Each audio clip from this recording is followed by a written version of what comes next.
नमस्कार मित्रों। आज का जो हमारा वीडियो है वो है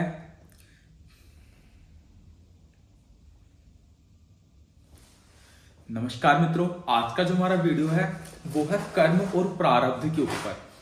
कर्म क्या होते हैं और प्रारब्ध क्या होते हैं।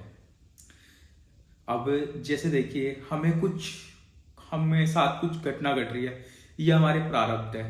ऐसा नहीं कोई हमारा बुरा कर रहा है, ये हमारे पिछले जो हमने पहले कर्म किए हैं उनका प्रारब्ध है। अब कई लोग क्या मान लेते हैं, मैं इसका बुरा कर रहा हूँ, ये इसका प्रारब्ध है। ऐसे नहीं है। जो भी काम हम अचानक हमसे हो जाता है, हम करना नहीं चाहते, वो हो सकता है कि हम उस प्रारब्ध के निमित्त हो, लेकिन जो हम काम सोच विचार कर रहे हैं, जिसमें हमें कोई पता है कि यार इसका मैं करूंगा तो इसकी जिंदगी बर्बाद हो सकती है, इसका मैं बुरा कर रहा हूँ, जानकर भी मैं बुरा करता हूँ, तो ये हम अपने नए कर्म में बंध रहे हैं, हमें नए कर्म कर रहे हैं।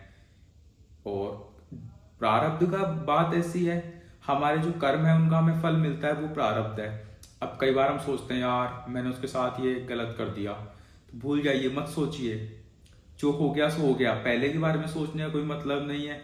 हो सकता है कर्म हो या फिर प्रारब्ध थे जो हमने भुगत लिए, लेकिन हम कोई जानबूझ के कोई मानसिक कर्म मानसिक भी होता है। अब ये देखिए कैसे, मैं सोच रहा हूँ यार उस व्यक्ति का बुरा करना चाहिए, मेरे को मेरे मन में ख्याल आ रहा है, फिर मैं उसका बुरा कर रहा हूँ, ये हमारे कर्म है। लेकिन मैंने सोचा नहीं, फिर भी जैसे मैं कहीं रास्ते में जा रहा हूँ, मेरे से कोई एक्सीडेंट हो गया गलती से, ये प्रारब्ध था, ये कर्म नहीं है। लेकिन अगर मैं किसी को जानबूझ के सोच रहा हूँ यार इसको टक्कर मारते हैं अपन, मन में सोच रहा हूँ फिर कर रहा हूँ, तो ये मेरे कर्म है, मैं नए कर्मों में बंध रहा हूँ। प्रारब्ध आदमी का दिमाग घुमा देते हैं। अब जैसे मानो मेरे को कोई 2005 साल बाद कहीं से कोई पैसे आने हैं, तो हो सकता है मैं आज से मेहनत कर रहा हूं, ये मेरे प्रारब्ध है कि 5 साल बाद मेरे पास पैसा आएगा। तो अब मैं साल भर मेहनत किया, 2 साल मेहनत किया, 3 साल किया, 4 साल किया। हो सकता है किसी ने मेरे को 4 साल बाद कोई आइडिया दिया कि आप कुछ ऐसा करो, इससे ये होगा, और मेरा प्रारब्ध होता है, तो मेरा दिमाग घूम जाता है, मैं उसकी बात मान लेता हूँ और उससे वो पैसा आ जाता है। अब हम सोचते हैं यार उस बंदे ने हमारी हेल्प की, वो हेल्प नहीं कर रहा, एक्चुअली में ये हमारे प्रारब्ध थे, वो तो केवल निमित्त मात्र है। या हम किसी की हेल्प कर रहे हैं तो उसके अंदर हम केवल निमित्त है, हम कोई ऐसा नहीं है कि हमने उसकी हेल्प करी। अब जैसे कोई लड़की है, उसकी शादी 30 साल की उम्र में होनी है, तो होगा क्या, जैसे 22 साल से उसके घर वाले उसका रिश्ता देख रहे हैं, कोई लड़का अच्छा लगा, यार नहीं इसकी हाइट कम है, अब कोई लड़का यार ये पढ़ा लिखा कम है, तो ये ऐसा नहीं हो रहा कि उसको पसंद नहीं आ रहा, जो होना तय है कि उसकी शादी 30 साल में होगी। जो प्रारब्ध लिख रखा है पहले से, पहले कर्मों का कि भोग उसको 30 साल के अंदर ही शादी होगी, तो 30 साल में ही होगी। हम कुछ भी नहीं कर सकते, कुछ ना कुछ कोई ना कोई निमित्त, अब कोई रिश्तेदार आ जाएगा बीच के अंदर कि यार तुम उसके कर तो रहे हो लेकिन सोच समझ के करना।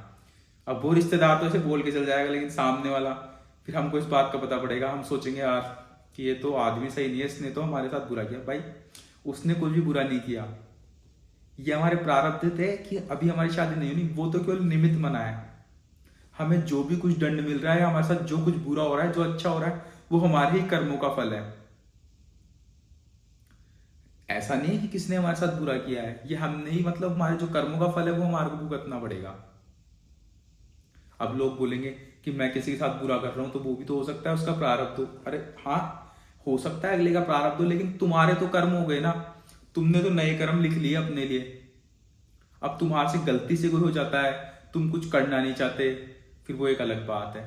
लेकिन तुम जानबूझ के किसी के बारे में बहका रहे हो, यार नहीं तुम उसके साथ ऐसा मत करो, कि मत करो वैसा कुछ घर में रिश्ता, ये तो आदमी सही नहीं है, तुम देख लो, तो ये तो हमारे कर्म है ना, हम जानबूझ के कर रहे हैं।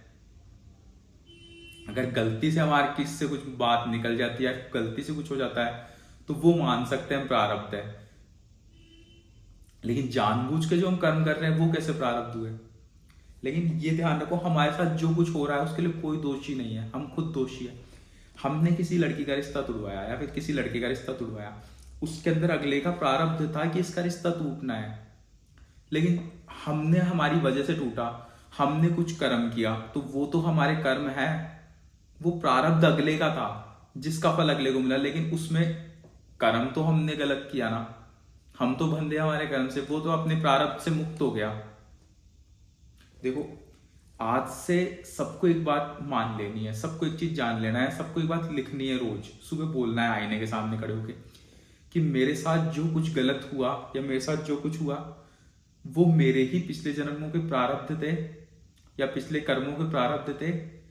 मैं अभी खुश हूं कि मैं अपने कर्मों से मुक्त हो गया। अब आइंदा मैं किसी के साथ कुछ गलत नहीं करूंगा और मैं अपनी जिंदगी में बहुत खुश हूं। किसी ने मेरे साथ कुछ गलत नहीं किया। ऐसा नहीं है आपको किसी को माफ करना है, कोई कुछ गलत किया है, माफ क्यों करना भाई? माफ करने में तो आप किसी को गलत मान रहे हो, आपको किसी को गलत मानना ही नहीं है, कोई गलत नहीं है। हमारे साथ यदि कुछ बुरा हुआ है तो हमने ही कुछ ऐसा कर्म किया होगा कि जिसके फलस्वरूप हमारे साथ बुरा हुआ। अब देखो, मानो कुछ कई बार क्या होता है, जैसे मेरी नौकरी आनी है 30 साल के अंदर। मैं 24 साल की उम्र से फॉर्म भरना स्टार्ट कर देता हूँ, यार अभी नहीं आई, अभी नहीं आई। अभी भाई जब आनी है 30 साल की उम्र के अंदर, पहले से लिखा हुआ है कि 30 साल की उम्र में आनी है कर्मों के आधार पे, तो वो कितने भी मैं कोशिश कर लूँ आएगी तो 30 साल की उम्र में ही। लेकिन उसी बीच यदि मैं किसी का बुरा कर रहा हूँ तो वो मेरी नौकरी तो आएगी 30 साल की उम्र में, लेकिन जो आगे के कर्म है वो तो मैं खराब कर रहा हूँ ना अपने। तो ऐसा क्यों करें हम? हमें सोच समझ के काम करना है। देखो, लोग दिलों से सोचते हैं, कोई दिमाग से सोचता है, लेकिन दिमाग से सोचना है, बोलने से पहले लोग ध्यान नहीं देते। अब जैसे मानो मैं रिश्तेदारों की बात करता हूँ, कोई किसी का रिश्ता हो रहा है, अभी मैंने आपको बताया यार फलाना कहते कर तो रहे पर एक बार ढंग से देख लीजिए। सामने वाला तो बोल के चल गया, मानो मैंने ही बोल दिया, लेकिन मैंने किसी का बुरा किया, अगले लेके प्रारब्ध थे। अब आप ये कहोगे मैं मानता हूं, लेकिन मेरे कर्म तो बुरे हुए ना। अब सोच समझ के बोलना चाहिए। हम क्यों किसी के बारे में बुरा बोले? हम किसी के बारे में सोच रहे हैं यार उसका एक्सीडेंट हो जाए, इसने मेरे साथ बुरा किया है, भाई यहाँ पे भी हमारे कर्म बंध रहे हैं। मैंने उसके बारे में सोचा तो सही, हमें क्यों सोचना उसने बुरा किया? मेरे प्रारब्ध से जो कर लिया, मेरे को सजा मिलनी थी, मेरे प्रारब्ध के अच्छा हुआ, मेरा कर्म कट गया। पिछला कोई कर्म था जिसकी मुझे फल सजा मिलनी थी।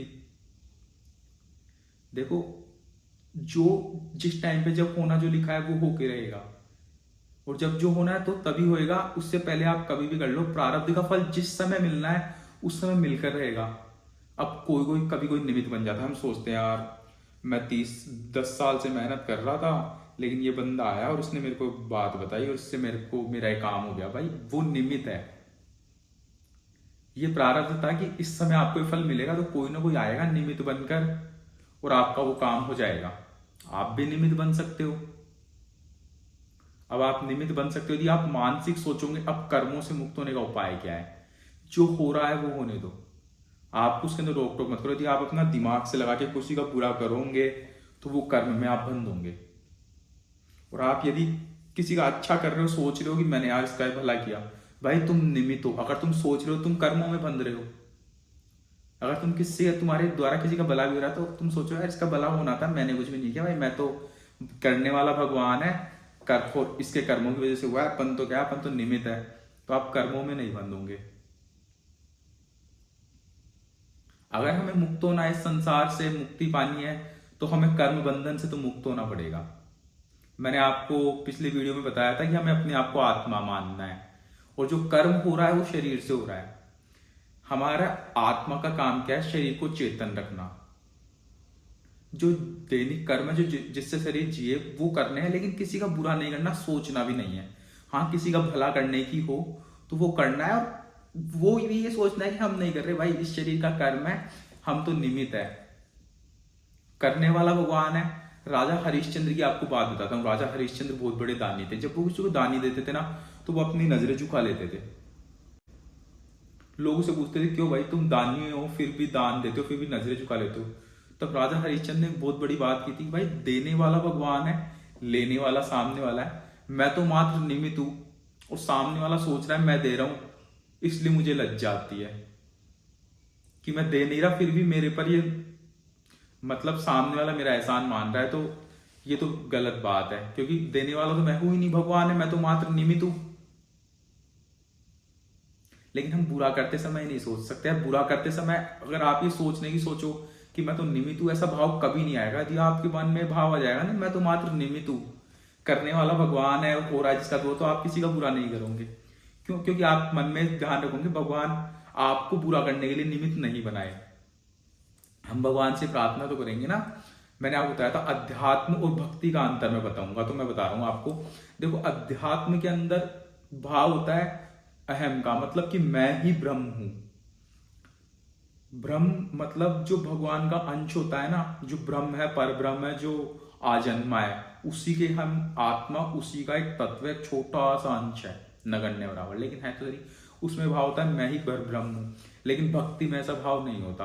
भक्ति में हम भगवान को समर्पित कर देते हैं, हमारे कर्म भी, हमारे साथ जो भी हमारे प्रारब्ध भी, सब कुछ। अब भरत थे, उन्होंने वो क्या थे, वो भक्त थे। उन्होंने भगवान श्री राम को समर्पित कर दिया, हे भगवान मैं तुम्हारे चरणों में समर्पित हूँ, मेरे साथ जो कुछ भी होगा वो तुम्हारी मर्जी से होगा। मेरे साथ अच्छा होगा तो भी तुम्हारी मर्जी से होगा, बुरा होगा तो भी तुम्हारी मर्जी से होगा। इसके अंदर मैं जो भी होगा तुम्हारी मर्जी से होगा, तुम देख लो मेरे साथ क्या करना है, मेरे कोई फर्क नहीं पड़ता। जैसे तुम रखोगे मैं वैसे रह लूंगा। तुम चाहोगे कांटों पे सुलाना, मैं कांटों पे सो लूंगा। तुम चाहोगे मखमल की सैया पे सुलाना, मैं मखमल की सैया पे सो लूंगा। ये जो भाव है ये होते हैं भक्ति के भाव। जो आत्मज्ञान का, जो अध्यात्म का भाव है, वो ये भाव नहीं है। अध्यात्म का भाव होता है मैं से कि मैं आत्मा हूं, मेरा काम केवल शरीर को चेतन रखना है। राम जी के जो भाव थे वो अध्यात्म के भाव थे। उन्होंने अपने आप को केवल निमित्त माना। उन्होंने रावण को मार के भी नहीं बोला कि मैंने रावण को मारा है। राम जी ने सदा यही बोला कि रावण को उसके कर्मों ने मारा। यह अध्यात्म का भाव है। और जो भाव शबरी के थे वो भक्ति के भाव है। जो तुलसीदास जी के थे वो भक्ति के भाव है, जिसके अंदर आदमी अपने आप को ना तो निमित्त मानता है ना कुछ, वो तो अपने आप को भगवान के अधीन कर देता है। देखो, भक्त पर तो कोई कर्म लगता ही नहीं है। भक्त को तो किसी ज्ञान की कोई जरूरत नहीं है। जिसने अपने आप को प्रभु के समर्पित कर दिया वो तो किसी का बुरा तो सोच ही नहीं सकता, ना किसी का बुरा कर सकता, ना उसके साथ कोई बुरा हो सकता, क्योंकि उसके तो सारे कर्म भगवान को समर्पित है। उसके साथ जो कुछ हो रहा है वो सब कुछ भगवान को समर्पित है। उसकी तो भगवान देखते हैं। भक्ति की तो हम ना तो कभी होड़ कर सकते हैं, ना बात कर सकते हैं, ना कोई उसका पार पा सका है, ना कोई पा सकेगा। ये तो सबसे दुनिया का सबसे बड़ा उपाय है कि अपने आप को प्रभु की शरण में समर्पित कर दो कि तू जाने, तेरा काम जाने भाई, मैं नहीं जानता, मैं तेरा भक्त हूं, तू संभाल ले। मेरे साथ अच्छा करना है कर, बुरा करना है कर, कोई फर्क नहीं पड़ता, मैं तेरे को भजूंगा। तू अपने भक्तों के साथ कैसा करता है तेरे को सोचना है, मेरे कोई फर्क नहीं पड़ता। बुरा हो रहा है तो भी सोच लो यार, ठीक है भगवान कर रहा है। जैसे यदि हमें घास की रोटी खिला रहा है, घास की सही, और यदि काजू बादाम की रोटी खिला रहा है वो सही, जैसी खिला रहा है वैसी मस्त है। हमें तो भक्ति करनी है समय निकाल के। लेकिन एक भक्ति का एक नियम है, भक्ति छूटनी नहीं चाहिए। किसी का बुरा तुम सोच रहे हो, जैसे मानो मैं सोच रहा हूँ यार साली की टांग टूट जाए, फिर मैं दिन दिन में भगवान मैं तुम्हारा भक्त हूँ तुम देख लो, ऐसे थोड़ी ना होता है यार। अब मानो आप भगवान हो, आप एक बार अपने आप सोचो मैं आपको कहीं का भगवान बना दूं, आपको मेरी भलाई करनी हो, आप ही नहीं सोचोगे यार इस दूसरों का तो बुरा सोच रहा है और यहाँ पे आके खुद का भला मान रहा है, मैं इसका भला कैसे कर दूं, ये तो अच्छा आदमी है ही नहीं। भक्त किसी का बुरा नहीं चाहता। भक्ति का तो भाव समर्पण का होता है। समर्पण के अंदर सब कुछ, अच्छे बुरे कर्म, हमारी सोच तक भगवान को समर्पित हो जाती है। हम नहीं सोचते क्या हो रहा है। भक्त तो लाभ और हानि तो देखता ही नहीं है। जहां लाभ और हानि देखी जाती है वही कर्म होते हैं। अर्जुन को श्री कृष्ण ने भक्ति का ज्ञान नहीं दिया था। अर्जुन को श्री कृष्ण ने जो ज्ञान दिया था वो कर्महीन का, सकाम कर्म का, निष्काम कर्म का ज्ञान दिया था। भक्ति का ज्ञान उन्होंने कभी नहीं दिया था कि उसको कि तुम भगवान पे छोड़ दो मैं संभाल लूंगा। अर्जुन को उन्होंने यही ज्ञान दिया, तू कर्म कर, फल की चिंता मत कर, तेरे अंदर परम ब्रह्म है। भक्ति के अंदर आदमी कर्म रहित हो जाता है, जैसा भगवान बोलते हैं वैसा करता है। ठीक है, अर्जुन भगवान का भक्त था, लेकिन अर्जुन तो बोलते हैं कि नर और नारायण में नर का रूप था, इसलिए उसे तो मतलब भगवान ने गीता हमें सुनाने के लिए निमित्त बनाया था। भगवान को गीता अर्जुन को थोड़ी ना सुनानी थी। अर्जुन तो स्वयं महाज्ञानी था, अर्जुन के थ्रू हमको सुनानी थी भगवान को गीता। क्या आपको क्या लगता है जो संजय को दिव्य नेत्र दिए गए थे वो क्यों दिए गए थे? धृतराष्ट्र को महाभारत सुनाने के लिए नहीं। संजय निमित्ता, धृतराष्ट्र निमित्ता। महाभारत जो मतलब गीता का ज्ञान है वो तो श्री कृष्ण को हमको देना था। अब क्या आपको क्या लगता है महाभारत होना नहीं लिखा था, तय नहीं था? रावण का मरना तय नहीं था। अब केकई है, केकई के मन में दुख था, यार मैंने श्री राम जी को वनवास दे दिया। भाई केकई निमित्त थी, केकई ने कुछ नहीं किया। अगर श्री राम को वनवास नहीं होता तो क्या रावण मरता? नहीं मरता। सारे राक्षस मारे जाते? नहीं मारे जाते। जो पहले से तय था, राम जी का जन्म क्यों हुआ था? रावण को मारने के लिए हुआ था। आपको तो सब कुछ चीज पहले से तय थी। भगवान के जीवन में भी भगवान ने आज तक जो भी जन्म लिया, सोचो उसमें सब में कष्ट भोगे हैं भगवान ने। श्री कृष्ण ने जेल में जन्म लिया, कभी उनको कोई कोई राक्षस मारने आ जाते। भगवान बोलते हैं दुख सबके जीवन में आएंगे, अगर हम उसको सोच के दुखी होए, तुम छोड़ दो भगवान पे, ये हमारे पिछले कर्म थे, ठीक है, हमारे को उनका फल मिल रहा है, अच्छा है ना, हमारे कर्म कट रहे हैं, हमें आगे कोई ऐसे बुरे कर्म करने ही नहीं जिससे हमें दोबारा ऐसे गलत मिले। कोई हमारे साथ बुरा कर रहा है तो सोचो अगला गलत नहीं है, सबको बोलो मैंने सबको माफ किया। माफ क्यों किया? किसी ने मेरे साथ कुछ बुरा किया ही नहीं। जो कुछ मेरे साथ हुआ वो मेरे पिछले कर्मों के फल है, और अच्छा हुआ मेरे पिछले कर्मों के फल कट गए, अब मैं खुश हूं, और मैं अब दोबारा किसी के साथ कुछ बुरा नहीं करूंगा ताकि मैं गलत कर्मों में फंसूं। और कोई किसी का मेरे द्वारा अच्छा हो रहा है तो ये शरीर के द्वारा हो रहा है, शरीर इसमें निमित्त है, मैं तो कुछ भी नहीं हूं। देखो बहुत बार होता है, अब जैसे मानो क्या होता है, जैसे पति पत्नी में लड़ाइयाँ होती है, सब में होती है। अब वहां पे लोग क्या होता है, कोई आदमी सोचता है यार इसने मेरे को ऐसे बोला, भाई उसने बोला नहीं, मतलब वाणी से हो जाता है। वाणी पे नियंत्रण रखना चाहिए, हमें किसी को गलत नहीं बोलना है। हम अब कई बार क्या होता है, मानो आपको एक बात बताता हूँ। एक मतलब गृहिणी थी, उसका जन्मदिन था, उसके पति ने उसको तोहफा दिया। तोहफे में क्या दिया? उसको एक गुलाब का फूल दिया। भाई तोहफा दिया, बहुत बढ़िया बात है, देना भी चाहिए, पति पत्नी के बीच का प्रेम है। लेकिन अब उसकी सहेली आई, उसकी सहेली ने पूछा था वो क्या दिया? वो बोलती है गुलाब का फूल दिया। और उसकी सहेली, अब वाणी पे नियंत्रण नहीं था, उसकी सहेली क्या बोल के चल गई, अच्छा यार मेरे जन्मदिन पर तो मेरे पति ने मेरे को गोल्ड की ईयरिंग्स ला के दी थी। वो बोल के चल गई, अपनी वाणी का नियंत्रण बोल के चल गई, वो अपना कर्म करके चल गई, या फिर इसके प्रारब्ध थे जिसके स्वरूप फल स्वरूप चल गई। अब यहाँ पे क्या होगा, ये सोचेगी कि यार ये इसके दिमाग में आएगा मेरे को पति नहीं दिया। यहाँ पर क्या हो गया, कलह है, किसके कारण हुआ? वाणी के कारण। वो तो एकमात्र निमित्त थी, इनके बीच जो इनके प्रारब्ध है पुराने, उसके बीच कलह होना है। लेकिन वो तो अपने कर्मों में बंध गई ना, मानो मैंने ही किया ऐसा काम, मैंने ही किसी को बुलाया यार कि तेरे को तो ये मिला क्या, मेरे को तो ये मिला था, मैं निमित्त था माना मैं, लेकिन किसी का बुरा तो हुआ। तो अपनी वाणी पर हमको ध्यान देना है, वाणी सोच समझ के बोलने की चीज, इसलिए बोल गया पहले सोचो फिर बोलो, कि हमारी वाणी से तो किसी को ठोस नहीं पहुंच रही, जरूरी थोड़ा ना हम सामने वाले को फिजिकली मारे। कई बार हम कुछ ऐसा कर जाते हैं जिससे भी सामने वाले का बुरा होता है। तो देखो प्रारब्ध तो ऐसी चीज है, हमें भुगतने पड़ेंगे। भक्ति के अंदर भक्त भगवान का सारा लेता है, उस पर छोड़ देता है। भगवान कभी किसी के प्रारब्ध नहीं काटता। अगर भगवान प्रारब्ध काट देगा, आज मैंने किसी के थप्पड़ मारा है, उस थप्पड़ का बदला मेरे को मिलेगा। कांटों, यदि तुम किसी के लिए कांटे बिछाओगे तो तुम्हें कांटे मिलेंगे, लेकिन जैसे हाँ तो मेरे को वो थप्पड़ का बदला मिलेगा। लेकिन अब मैं भगवान का भक्त, भगवान सोचा है कि थप्पड़ नहीं पड़ना चाहिए, वो तो मिलेगा भाई। भगवान से मैं आज प्रार्थना कर लूँ, मैं आज थप्पड़ से बच भी जाऊंगा, लेकिन वो दोबारा मिलेगा, मेरे कर्म तो नहीं कटे ना। अब मेरे को भगवान से प्रार्थना करनी चाहिए, भगवान तुम जानो तुम्हारा काम जाने। भगवान कह दी मैं भक्त तो भगवान उसको मेरे को सहने की शक्ति देंगे, उसका दुख नहीं होगा। और कोई हमारा बुरा कर रहा है, कोई हमें बुरा कह रहा है, इग्नोर करना सीखो। क्यों? हमारे ही कोई कर्म थे भाई, जिसके बदले में उसने हमारे साथ किया। ठीक है, हमारे कर्म कट गए, उल्टा मन में खुश हो गया मेरे कर्म कट गए। और हमें आइंदा किसी के साथ अभी कुछ ऐसा नहीं करना जिससे हमें दोबारा ऐसे कर्म हो। हमें सबका अच्छा सोचना है, सबका भला सोचना है, और वो भी ये भाव मैं के साथ नहीं सोचना है, वो सोचना है हम तो निमित्त मात्र है, हम कुछ भी नहीं सोच रहे, जो कर रहा है प्रभु कर रहा है। लेकिन किसी का बुरा करते समय ऐसा नहीं सोचना, क्योंकि ऐसा सोच लूंगे आप प्रभु कर रहा है तो आप किसी का बुरा ही नहीं कर सकते। देखो सबसे पहली बात तो ये है। अब मैं किसी सेमिनार में जाता हूँ, कोई लोग मेरे से पूछते हैं यार कि मैंने उसका बुरा कर रहा हूँ, तो उसके कर्म ही तो है। अरे भाई कर्म तू उसका सोच रहा है तो फिर तू तो सोच लिया, तू कर्मों में बंध गया। देखो आपको कभी भी किसी का बुरा सोचोगे तो आप कर्मों में बंधोगे। आप सोच समझ के किसी का बुरा करें, तो गलती से आपसे हो जाता है तो ठीक है, प्रारब्ध देते, उसमें भी भगवान को बोलना है भगवान मैं इसमें कोई दोषी नहीं हूँ, ये गलती से हुआ है, इसमें मैं निमित्त मात्र था। लेकिन ऐसे नहीं तुम किसी का जानबूझ के बुरा कर रहे हो फिर बोलो कि यार मैं तो निमित्त मात्र था, ऐसा भी नहीं होना चाहिए। और प्रारब्ध के फल सबको मिलेंगे। अगर हमने कुछ अच्छा किया है तो हमें अच्छे के फल मिलेंगे ही मिलेंगे।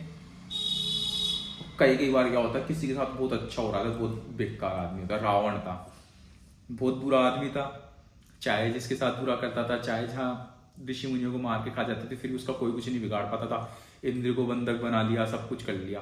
अब लोग सोचते थे यार ये तो बुरा आदमी, इसके साथ तो भला हो रहा है। अरे भाई उसने बहुत भगवान की भक्ति की है, उसके साथ तो उसके कर्म उसने अच्छे कर रखे हैं, बुरे भी कर रहे हैं उसके साथ, उसके बुरा होएगा, सब कुछ होएगा, दंड मिलेगा, लेकिन उसने अच्छे कर्म करे जिसका प्रारब्ध तो मतलब उसको मिलेगा ना। बस यही है। और किसी का बुरा किया है रावण ने तो वो उसके कर्म थे, रावण तो मात्र प्रारब्ध था। कुछ बुरे कर्मों के फलस्वरूप हमें दंड मिलता है, वो हमारा प्रारब्ध है। कुछ अच्छों के फलस्वरूप हमें मतलब कुछ उपहार मिलता है, कुछ अच्छा होता है, वो भी हमारा प्रारब्ध है। उसमें हमें हंसकर सहना चाहिए। क्यों हम किसी को दोष दे। भाई मैंने अभी बताया किसी लड़की की उम्र शादी 30 साल की उम्र में होनी है, 24 साल से रिश्ते देखे जा रहे हैं।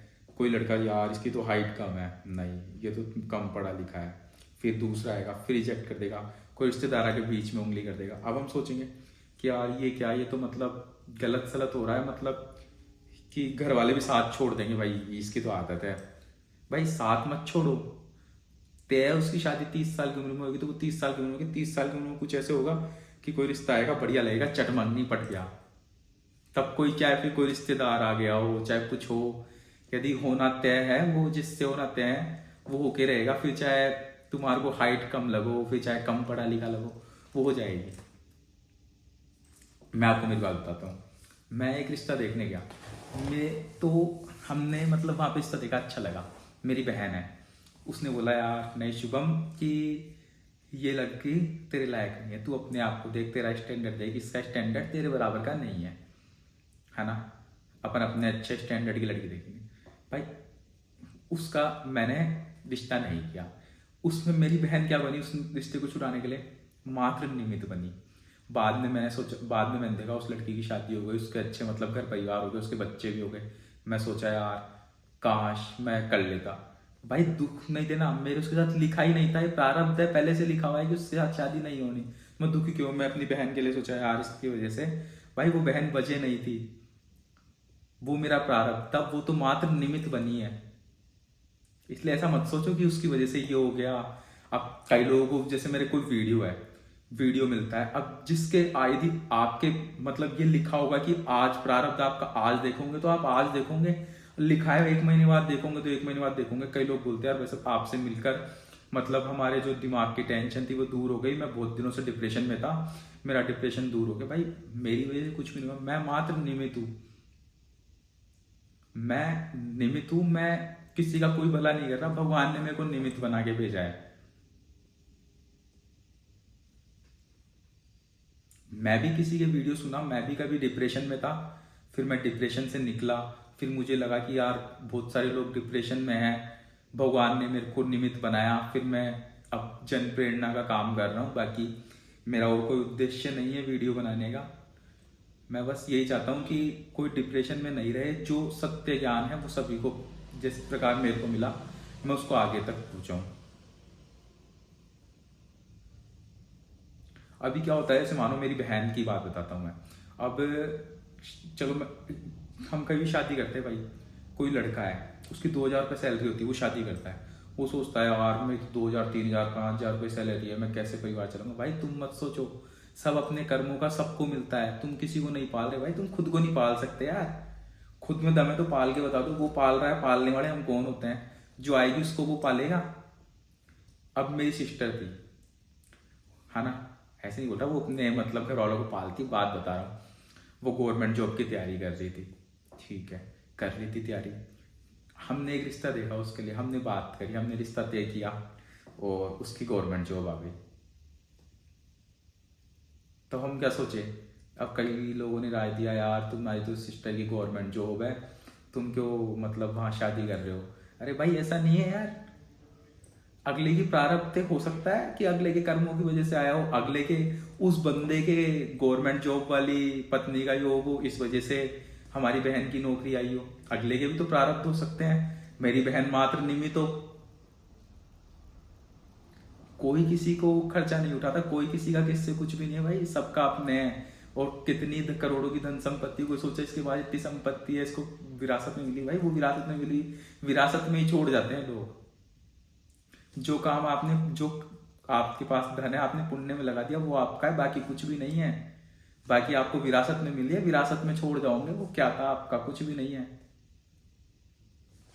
धन्यवाद। जिन लोगों ने चैनल को लाइक और सब्सक्राइब नहीं किया वो सब्सक्राइब कर लीजिए आगे आने वाले वीडियो के लिए। तब तक के लिए मैं आपसे विदा चाहता हूँ।